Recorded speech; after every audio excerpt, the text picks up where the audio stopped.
Tú fuiste el verbo en el principio, unigénito de Dios. El misterio de tu gloria, revelado en tu amor. Cuán hermoso su nombre es, cuán hermoso su nombre es, el nombre de Jesús, mi Rey. Cuán hermoso su nombre es, nada se iguala a él. Cuán hermoso su nombre es, no hay otro nombre. Le voy a invitar a que usted pueda abrir su Biblia en el Evangelio según San Juan, capítulo 19. Evangelio según San Juan, capítulo 19, y vamos a leer del versículo 31 al versículo 42. San Juan 19, versículo 31 al 42. Si lo encuentra, me dice amén. ¿Todavía no lo encuentran?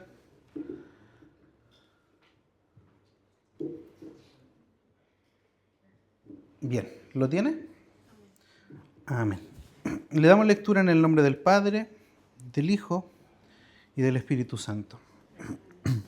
Entonces los judíos, por cuanto era la preparación de la Pascua, a fin de que los cuerpos no quedasen en la cruz en el día de reposo, porque aquel día de reposo era de gran solemnidad, rogaron a Pilato que se le quebrasen las piernas y fuesen quitados de allí.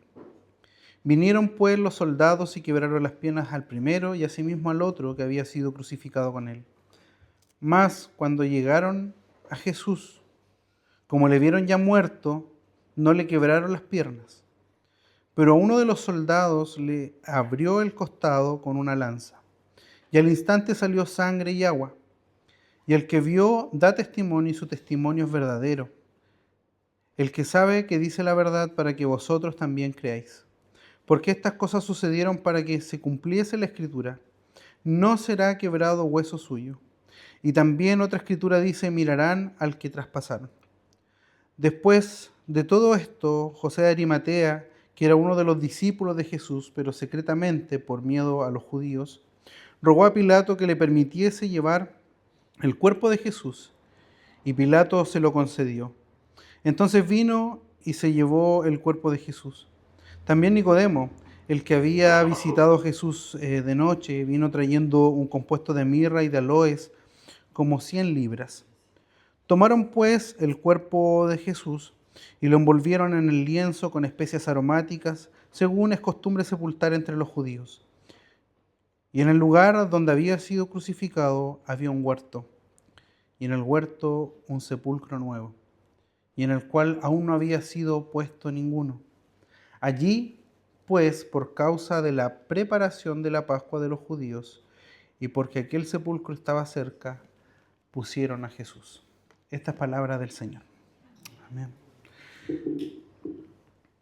Estamos justo ya entrando a Semana Santa y calza, yo creo que el pastor lo hizo intencionalmente en hacer calzar estos pasajes con el tiempo en el que estamos recordando la muerte de Jesús. Como calendario litúrgico, la Iglesia Presbiteriana de Chile en esta fecha celebra la Pascua.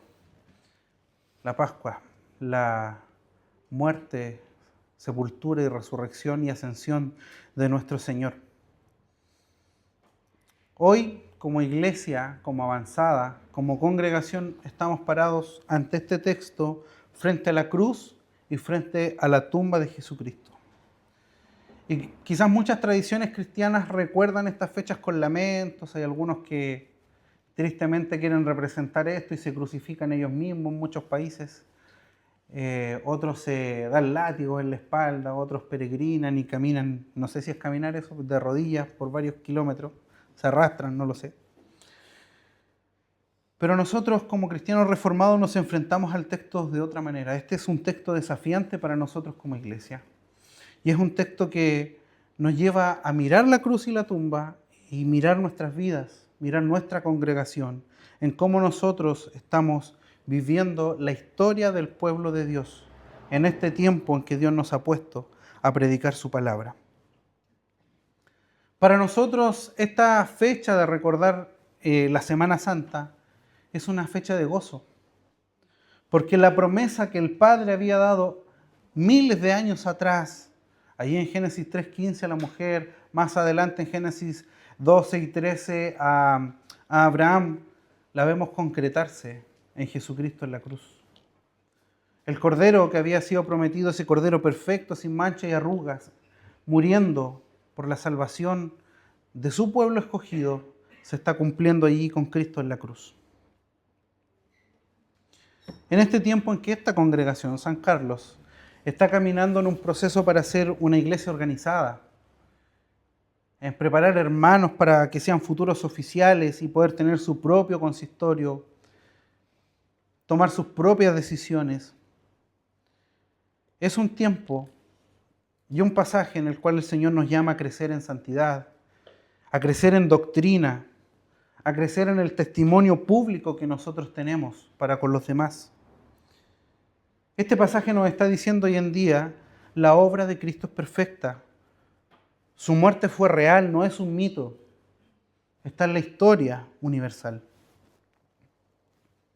Fue un testimonio para todos aquellos que miraron. Su sepultura fue honorable, aunque Él nunca tuvo una sepultura comprada donde estar, ¿cierto? Dios lo puso en el mejor de las sepulturas. Y todo aquello sucedió según todas las profecías que Dios mismo había entregado mediante los profetas en el Antiguo Testamento. Y eso nos muestra que en este pasaje solamente hay soberanía del Señor. Soberanía del Señor. Dios teniendo el control sobre cada evento que ocurre en la historia. Aunque no nos pueda gustar, aunque quizás muchos de nosotros cuando leyó la Biblia, al menos yo cuando niño, decía, pero ¿cómo ninguno de ellos iba a defender a Jesús? Para mí Pedro era un héroe cuando le cortó la oreja al siervo del soldado.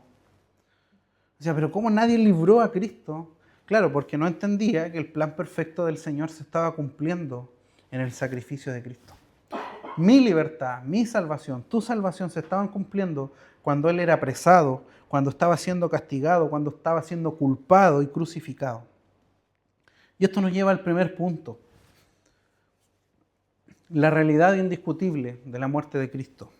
Cristo efectivamente murió como hombre. Cuando estamos recorriendo Juan, estamos recorriendo este libro entendiendo que Juan quiere decirnos que el Dios soberano, el Hijo de Dios engendrado eternamente, se encarnó y nació. Por tanto, desde que Él anduvo en la tierra, era verdaderamente Dios y verdaderamente hombre. Cualquier cosa fuera de esa frase es una herejía que muchas otras religiones profesan. A Cristo como un verdadero hombre, pero no Dios. Y otros desvíos doctrinales y herejías como catalogan a Cristo como solo espíritu, con apariencia de carne, pero nunca encarnado. Esas son herejías. La iglesia cristiana de todos los tiempos, lo leemos en el credo antes de la cena del Señor, nos muestra que Dios era verdadero hombre y verdadero Dios, Cristo.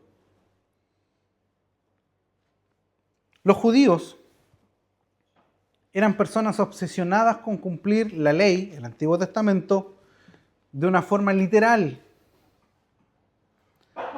Eran muy atentos a cómo cumplir eso, pero eran ciegos al Espíritu de Dios. Fíjese en el detalle, si usted está con la Biblia abierta desde el 31 al 34, fíjese la ironía que existe en la petición de los judíos cuando ellos piden quebrar las piernas de los que están crucificados. ¿Para qué? Para que esos cuerpos no pasen colgados durante la Pascua que ellos celebraban. Acababan de condenar a un inocente a la muerte de cruz y ellos estaban preocupados de que para que Dios no se ofenda, esos muertos no pasaran en las cruces, porque ellos tenían que ir a celebrar la Pascua que anunciaba la venida de un Mesías. Mire qué ironía hay en este pasaje.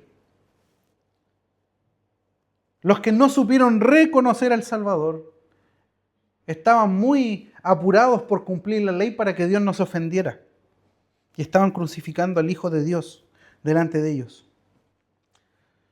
Esta práctica era común en los castigos romanos después de la crucifixión y se llamaba crurifragium. Crurifragium. ¿Y qué quería decir el crurifragium? Se le quebraba las piernas a los que estaban colgados, ¿cierto? Estaban siendo crucificados, colgaban de sus manos para que ya no tuvieran fuerza en sus piernas de alzarse y poder seguir respirando. Es decir, aceleraban la muerte por asfixia. El cuerpo ya descendía con las piernas quebradas y se morían luego porque ya no podían respirar. Era cruel el sistema romano. Con Cristo no pasa, porque cuando los soldados lo están viendo y quiebran las piernas de los demás, se dan cuenta que Cristo ya había muerto.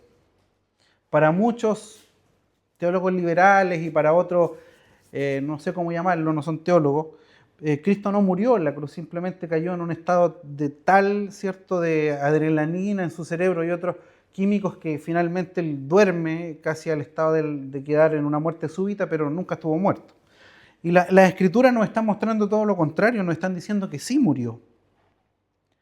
Y el soldado se da cuenta que él muere y no le quiebran sus piernas. Y todo esto es profético. Más adelante lo vamos a ver, pero todo esto es profético.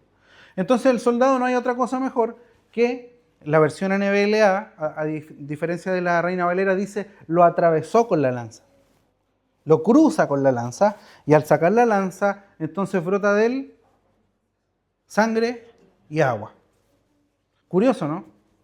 De repente la Biblia dice, estos datos no son muy científicos. Hay algunos que cuestionan, por ejemplo, dice, ¿cómo una persona va a transpirar sangre? Hace poco salió un estudio que dice que si usted es presionado psicológicamente y lo estresan, es tanta la presión que puede llegar a tener una persona en un momento de que su vida está en riesgo, que usted no solamente transpira agua con sal, sino sangre. Porque la presión es altísima. Entonces lo que está en la Biblia no es tan loco, ¿cierto? Y cuando dice que lo atraviesa, hay muchos que quisieron buscar por qué salió agua y sangre por separado o quizás medio mezclado, pero existen pruebas forenses de esto, de que esto, para que esto ocurriera, el pericardio se había roto y su corazón ya estaba perforado, fue atravesado. Y eso hace que de Cristo brote sangre y agua. Esto da una sola señal. Si su corazón fue atravesado, si su ser fue atravesado por esta lanza, no había ninguna posibilidad de que Cristo estuviera solo dormido. Cristo efectivamente murió. Su sacrificio fue completo. Su sacrificio fue pleno. Y aquí otra vez vemos la soberanía de Dios. Los mismos enemigos que querían deshonrar un cuerpo para cumplir con la jornada de Pascua, querían quebrar los huesos de él, estaban cumpliendo la Escritura sin saberlo. Estaban actuando como instrumentos de Dios para cumplir su profecía. La muerte de Cristo no fue un accidente, es el plan eterno de Dios concretándose, como señala Hechos 2:23. Y esto para la iglesia de nuestros tiempos es un consuelo, hermano. En estos momentos en donde nuestro peregrinar como cristianos, aunque enfrentemos oposiciones, burocracias quizás en el mismo sistema de la iglesia, presiones externas, cómo la cultura nos presiona a tener que pensar distinto a cómo la Escritura nos enseña, o incluso presiones internas que muchos de nosotros pueden vivir dentro de la vida de la iglesia, nos muestran que no importa la situación en la que estemos pasando, el plan de Dios se está cumpliendo en nuestras vidas. Cristo había sido atravesado, estaba muriendo allí, sintiendo un dolor después de haber sido castigado brutalmente. El plan soberano de Dios se estaba cumpliendo allí. Y en nuestra vida, no importa cómo vaya, no sé cuál sea el momento de nuestra vida que tú puedas estar pasando. Quizás la prueba más difícil de tu vida. Quizás colapsado mentalmente. Quizás desesperado por situaciones familiares, de trabajo, de la iglesia. Pero déjame decirte que para tu consuelo, En tu vida y en esta iglesia se está cumpliendo la voluntad del Señor. Y todas las cosas que nos suceden nos ayudan para bien. Todo proceso que pasamos es el proceso que Dios ocupa para perfeccionarnos en su servicio. Hoy quizás no lo ves. Hoy estás pasando el dolor. Pero finalmente Dios se está glorificando en tu vida. Esto nos lleva al segundo punto, versículo 35, el testimonio ocular y confiable del Evangelio. Es interesante cómo Juan escribe el Evangelio completo. Juan, el que se llama el discípulo amado, dice ser en el texto el testigo presencial. Yo lo vi. Yo estoy testificando de estas cosas. Interrumpe este relato y dice, el que lo ha visto me ha dado testimonio y su testimonio es verdadero. Para que ustedes también crean. Para eso es toda la Escritura, no solamente Juan. Esto está escrito para que nosotros también creamos. El relato de la salvación del pueblo escogido de Dios fue escrito para que tú y yo creamos. Y Juan lo dice, se detiene, toma un alto. Yo estoy escribiendo esto para que ustedes también crean. Yo que lo vi presencialmente, les estoy diciendo a ustedes que esto ocurrió de verdad. No me lo contaron, no es una tradición, yo lo vi. Para nosotros, esto como cristianos presbiterianos, reformados, tiene un valor y nosotros le llamamos sola Escritura. Es la autoridad que la palabra del Señor tiene para con nosotros. Este versículo es oro. Es oro puro cuando usted trata de buscar, pero ¿será que toda la palabra es palabra del Señor? ¿Será que contiene parte? ¿Será que a lo mejor hay pedacitos que son palabra del Señor? ¿Será que solamente las letras en rojo que tengo yo aquí en el Nuevo Testamento son palabra de Dios, las de Jesús, y lo demás no? Nosotros confesamos que todo lo que está en este libro es palabra del Señor inspirada. No falla, es infalible, es inerrante. Y ha de cumplirse todo lo que en ella está escrito. El Evangelio de Cristo no se basa en ningún mito. No es una leyenda, como muchos intentan desinformar hoy en día. Como muchos, incluso profesores de historia, tratan de convencer a sus alumnos de que esto no es verdad, de que Cristo no existió. Hay relatos históricos de que Cristo existió. Incluso fuera de la Biblia. Conversaba el otro día con unos trabajadores y había algunos que estaban sorprendidos porque tenían cercanos que estudiaban historia y llegaron a los tiempos de Jesús. Entonces algunos alumnos empezaron, no, Dios no existe, eran ateos, Dios no existe, toda su argumentación, y Cristo es mentira. Entonces el profesor, un gnóstico declarado, ¿cierto? Era agnóstico declarado, él dijo, a ver, separemos dos cosas, usted puede creer que Cristo no es Dios. ¿Estamos claros? Los que están en esa sala, cualquiera podía creer que no era Dios. Era una cosa de fe. Pero si hablábamos de historia, nadie puede negar que Cristo había pisado la tierra. Lo estaba diciendo un profesor académico en una universidad, él no creyendo que Jesús era Dios. Cristo pisó la tierra. Y eso está comprobado. Y eso es lo que Juan trata de testificar. Y es interesante porque Juan no está pidiendo que creamos ciegamente. Juan está llevándonos en el texto a que nosotros tengamos una fe informada.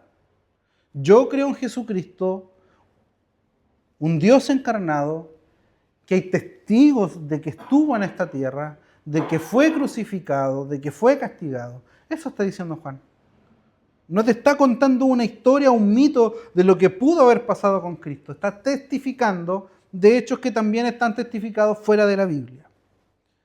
Cristo murió y Jesucristo murió por nuestros pecados. Y cuando fue perforado, de su costado fluyó salvación para ti y para mí. Recuerden, brotando agua y sangre. Curiosamente, después Jesucristo va con agua a mandar a bautizar a sus discípulos a otros discípulos. Curiosamente, cuando Él instaura el sacramento de la Santa Cena, lo hace con vino, que representaba su sangre. Es asombroso como la Escritura nos va sorprendiendo camino a camino. Lo que Él nos dejó para los sacramentos fue lo que de Él brotó cuando Él fue atravesado en el costado. Y para una iglesia en formación es necesario entender que como iglesia nosotros debemos avanzar en la madurez espiritual. No podemos pasar años y años y años pensando como una iglesia neófita, inmadura, como niños espirituales.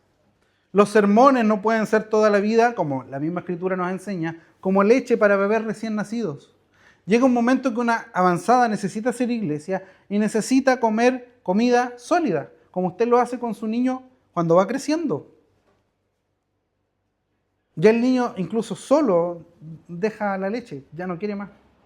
Ahora quiere comida, de la abuelita generalmente. Y eso es lo que nosotros debemos entender, debemos ir caminando y creciendo hacia esa madurez. Por eso nuestra predicación que sale de este púlpito y de donde a ti te toque predicar allá afuera, debe ser siempre expositiva, es decir, siempre texto por texto del relato completo. No porque a usted no le guste una porción de la palabra, se la va a saltar. Los ancianos de la iglesia somos llamados a predicar todo el consejo del Señor. Aunque eso pueda ofender a más de alguno. Y por sobre todo, más que expositiva, la predicación de la palabra debe ser fiel a lo que Dios inspiró. El Evangelio de Cristo no se adapta para agradar a alguien. El Evangelio de Cristo no lo suavizo para que muchos lleguen aquí. Yo predico la verdad de Jesucristo que está en su palabra. Esa es la misión del predicador. Esa es la misión de los pastores, de los presbíteros en la iglesia. Enseñar la palabra de Dios tal cual como Él la dejó. Aunque eso no sea popular. Aunque eso cause que muchos de allá afuera van a alzar sus manos y tratarnos de retrógrados, de patriarcales y quizás cuánta cosa más. Nosotros no inventamos doctrinas nuevas. La iglesia presbiteriana no se caracteriza por inventar doctrinas nuevas. Nosotros recibimos lo que está en la Escritura y eso es lo que predicamos. Entonces lo que nosotros como iglesia debemos pedir al Señor es que cuando nosotros alcancemos esa conformación como iglesia, esa conformación no sea solamente organizacional. Estamos armados, cumplimos con 3 presbíteros, cumplimos con 3 diáconos, estamos listos.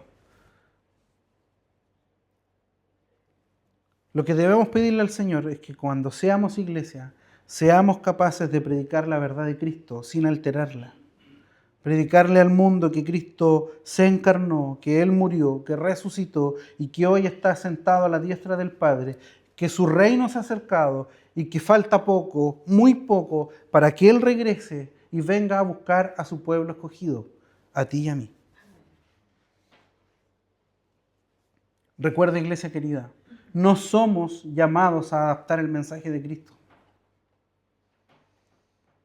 Nosotros debemos traerlo a contexto, sí, pero el mensaje de Cristo no se suaviza. Y quiero que me acompañe, si el tiempo nos da, a poder profundizar desde el versículo 36 al 37, el cumplimiento perfecto de las Escrituras. Ese es el punto número 3. Le mencionaba que Juan había tocado distintas profecías del Antiguo Testamento que se estaban cumpliendo en Cristo. Y aquí hay que prestar atención, porque él no está mencionando textos al azar de la Torá en ese momento. Las citas son explícitas de parte de Juan.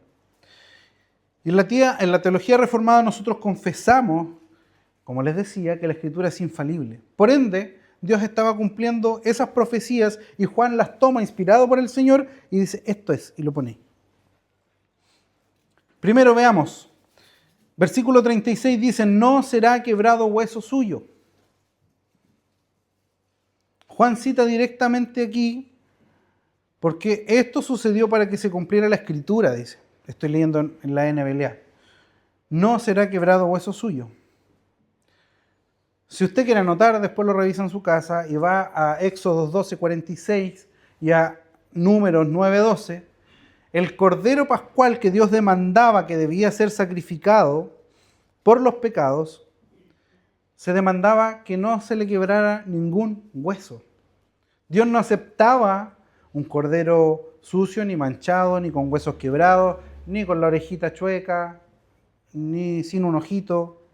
Debía estar íntegro, porque se estaba ofreciendo como ofrenda al Señor. Y en este caso, el Cordero perfecto estaba siendo entregado delante de Dios. Cristo estaba muriendo como el Cordero definitivo para perdonar los pecados de la humanidad. Estaba dando su vida por sus elegidos. En ese mismo tiempo, en esa misma semana, yo me imagino que miles de corderos estaban siendo sacrificados en Jerusalén, celebrando la Pascua. Pero había uno que estaba en la cruz y que después de él no iba a ser necesario ningún cordero, que estaba llevando todo el pecado nuestro en su espalda. Y Dios no permitió, en su soberanía, que un hueso suyo fuera quebrado. La Escritura se empezó a cumplir al pie de la letra en Jesucristo. Quebraron la de los dos que estaban a su lado, pero no la de Cristo. En el Salmo 34:20, la palabra del Señor nos dice: Él guarda todos sus huesos y ninguno de ellos es quebrantado. David ya profetizaba lo que iba a pasar con Cristo. Dios ya anunciaba que ningún hueso de este cordero sacrificial iba a ser quebrado. David, hablando por la inspiración del Espíritu Santo, muchos años atrás, Dios estaba cumpliendo esa profecía. ¿Por qué es tan importante? Porque Pablo lo resume ahí en 1 Corintios 5:7. Porque Cristo, nuestra Pascua, ya fue sacrificado. Confirma que Él era el Cordero de Dios. Jesús no era un cordero más de esa Pascua. Jesús era el Cordero sacrificial de Dios. Un Cordero entregado por el mismo Creador del universo. No era el corderito que ibas a comprar allí, que podías comprar uno más feíto si te salía más barato para cumplir con el sacramento, o con el sacrificio, perdón. Era el Cordero mismo, su Hijo, el Hijo de Dios, que fue entregado para morir. Eso es lo que la iglesia cristiana predica. Cuando avanzamos al versículo 37, vemos otra profecía cumplida. Dice: mirarán a aquel que traspasaron. Zacarías 12:10.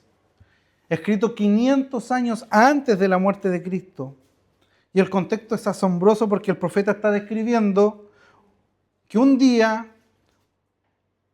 Dios derramaría sobre la casa de David y los habitantes de Jerusalén el espíritu de gracia y de súplica.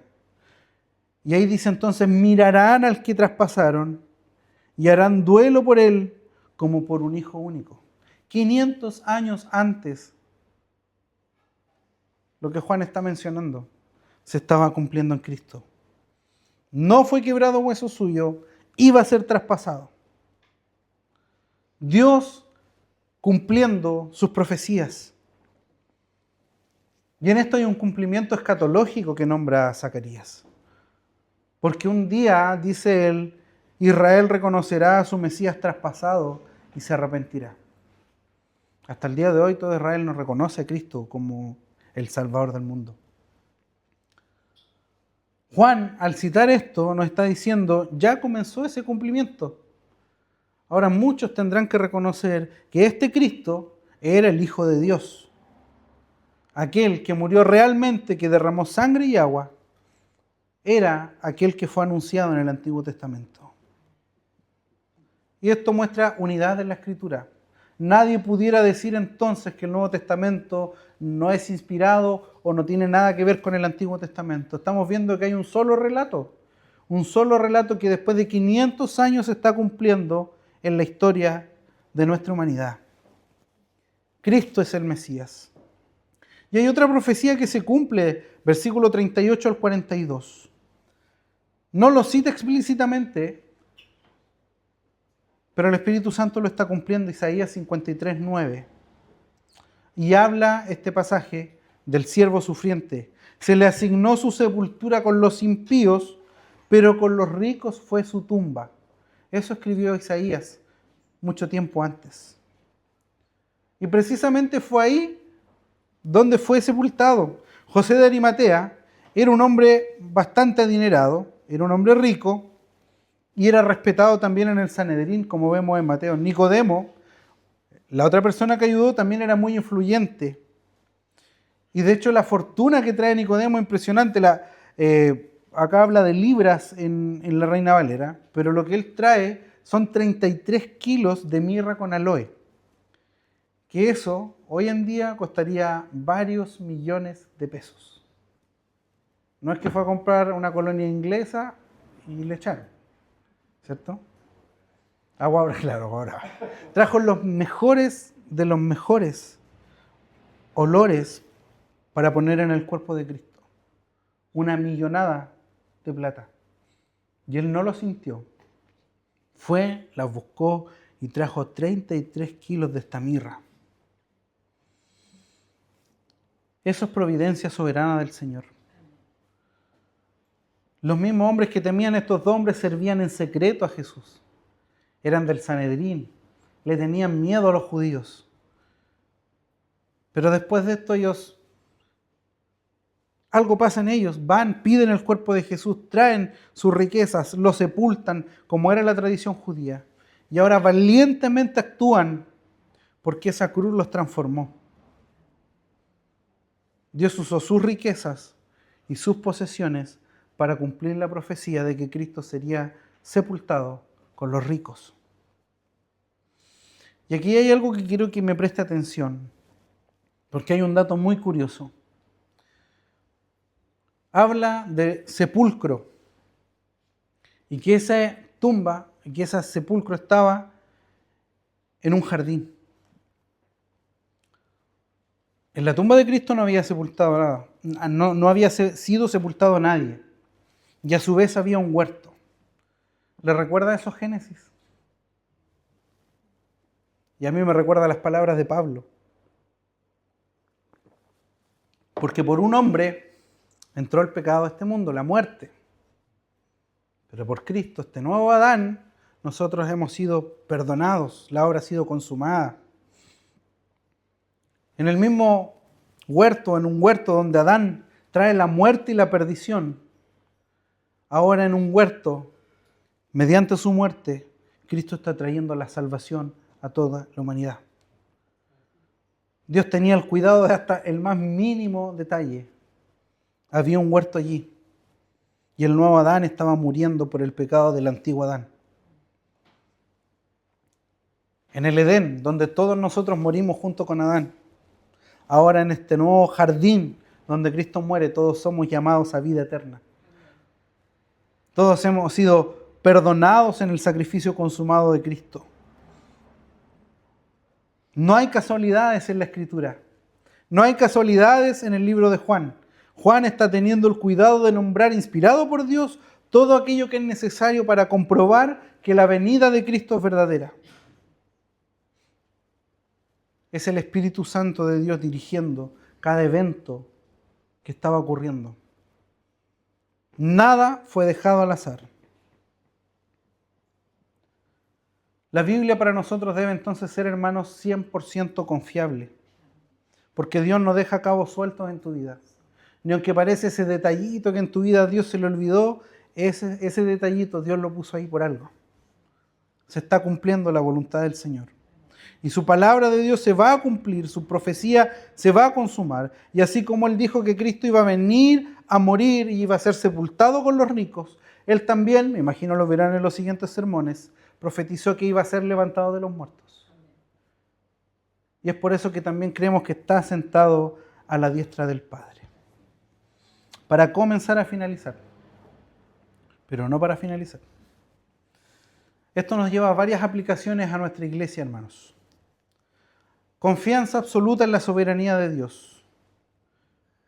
Mientras ustedes sigan caminando en este proyecto de ser iglesia, recordemos que cada detalle que aquí han vivido y que vivirán está guiado por el Señor.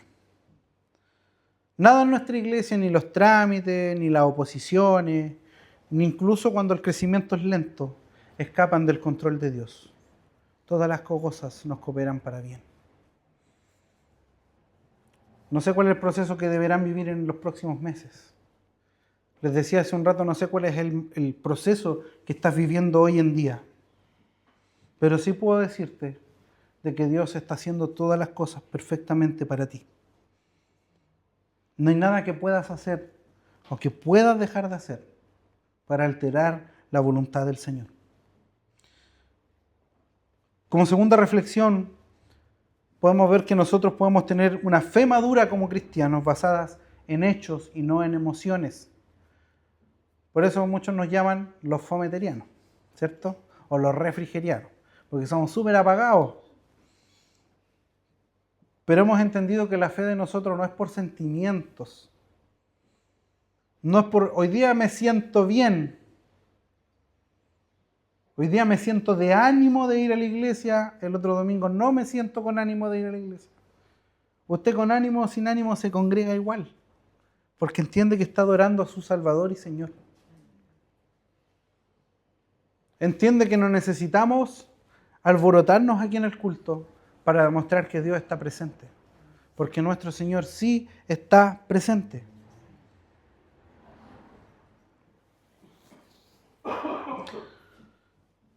Y esto es un llamado también a que nos acostumbremos a crecer en la fe, no siendo cristianos emocionales,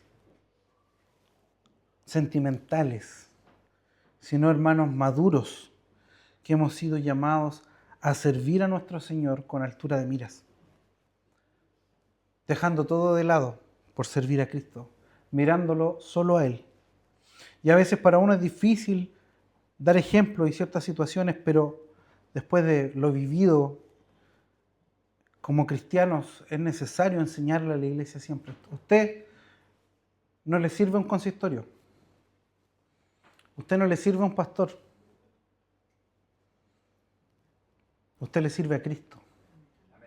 Y si ustedes quieren lograr ser iglesia independiente, tienen que entender que ustedes no siguen a un pastor y no siguen a un oficial de la iglesia. Usted sigue a Cristo. Pablo dijo, yo planté, Apolo regó, pero el crecimiento lo da el Señor. Es bueno encariñarse, pero nunca tanto. Porque los planes del Señor a veces nos sorprenden. Y lo triste es cuando nosotros dejamos de entender los planes del Señor y ponemos nuestros gustos e intereses por sobre los planes del Señor. Y es donde se forman las divisiones en la iglesia, las peleas en la iglesia. Y que tristemente nuestra iglesia presbiteriana es común ver de asamblea en asamblea. Pero si nosotros estuviéramos conscientes de la madurez que debemos tener, que no andamos por sentimientos, y que el deber de los oficiales de la iglesia es velar por la sanidad de la iglesia, aunque esas decisiones muchas veces no nos gusten, entonces debiéramos entender que la voluntad de Dios se está haciendo. Como cuarto punto, todavía está ahí, ¿cierto? La tumba no es el final de Jesús.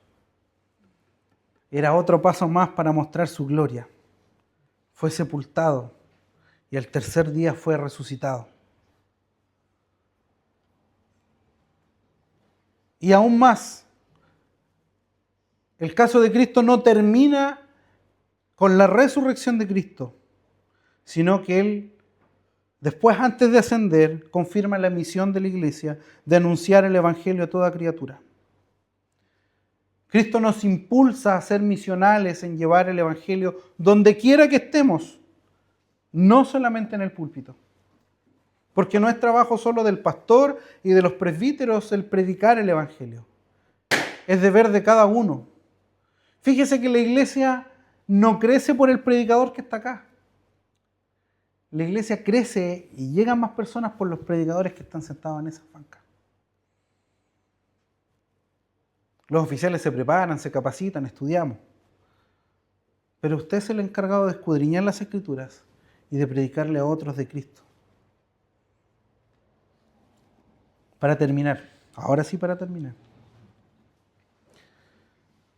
La sepultura de Jesús es la prueba final de que su obra está consumada.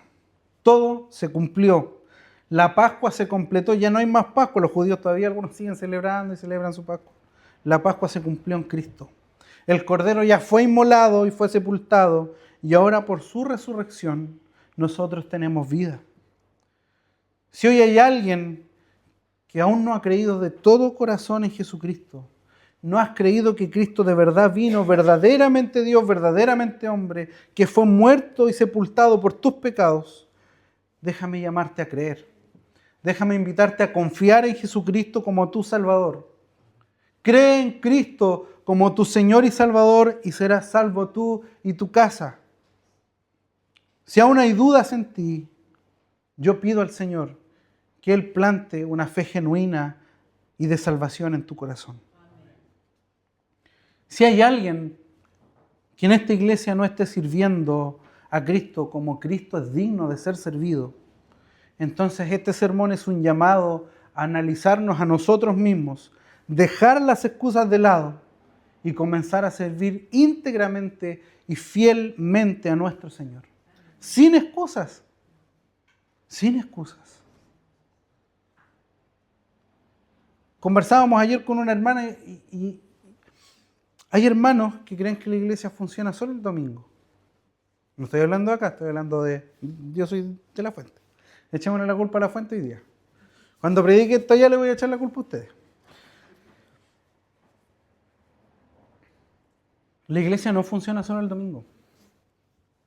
Si usted se acerca a los presbíteros, ahora tienen diácono, cosa que me tiene muy gozoso, usted se va a dar cuenta que la iglesia toda la semana tiene vida. Y que lo que más faltan son manos.